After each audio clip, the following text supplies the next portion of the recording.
We're sitting here with Firecracker alumni Kiana Pancino, entering her sophomore year at Stanford University, a pretty prestigious university. Kiana, we just wanted to spend a couple of minutes with you before you head back to school and ask you a couple of questions. But first of all, thanks for being here and giving us your time. Thank you for having me. No problem. Listen, I know that you're going to be working on some social media and kind of projecting yourself out there and working on getting a message towards people. But I wanted to tell them a little bit about you. So just real quickly, can we cover which Firecracker teams you might have played for in the organization and what position did you play?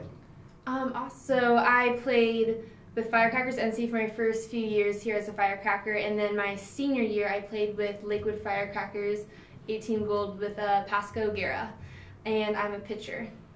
So holding it down in the circle. Yes. Right? What would you say was your biggest takeaway or one of your biggest takeaways from playing in this organization? What did you learn from us that you've taken on to that next level? For me, it was learning how to take ownership of myself, ownership of my process, how I train as an athlete, not only off the field, but even off the field.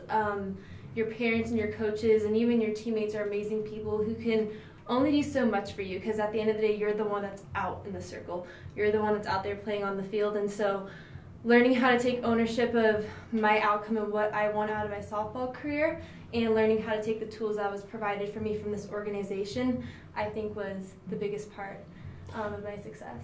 It's not uncommon for players to overthink, and you being a Stanford student, so you're already categorized as an overthinker. So as part of this, your learning process within the game, learning to slow down and kind of simplify the game as well, to make yourself successful on the field? I think also that going along with that is how I said taking ownership is when I'm on the field, my presence, I think, was my biggest takeaway. I learned how to control my emotions. When I'm out on the field, I have one job. For me, that's to pitch the ball and get out.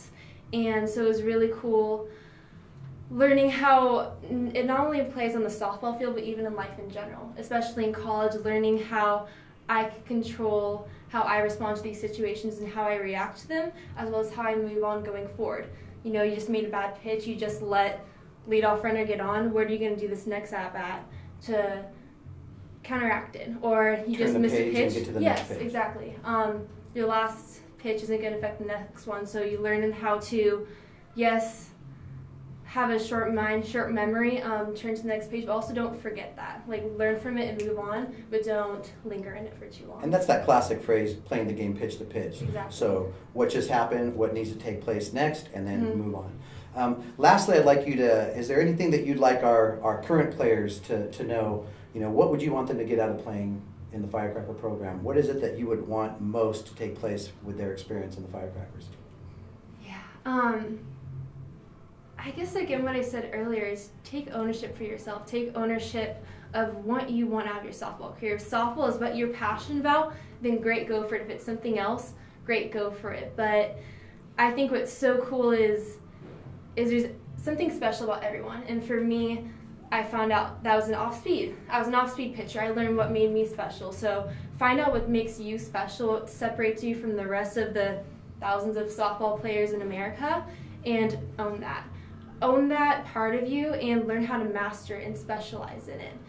Because at the end of the day, the right coach, the right school is going to value you for what makes you special. And if they don't, then maybe you're meant to be somewhere else. But everything will work out, I genuinely believe, the way it's supposed to. And if you truly take ownership in that and not only trust the process, like you said, but trust yourself. Trust the work you put in and trust that your work ethic and what you dedicate yourself to is going to pay off in the long run.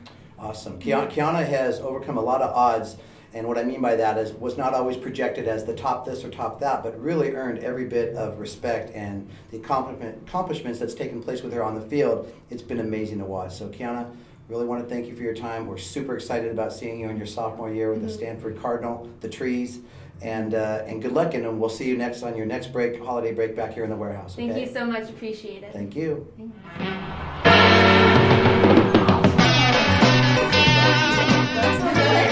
Beautiful.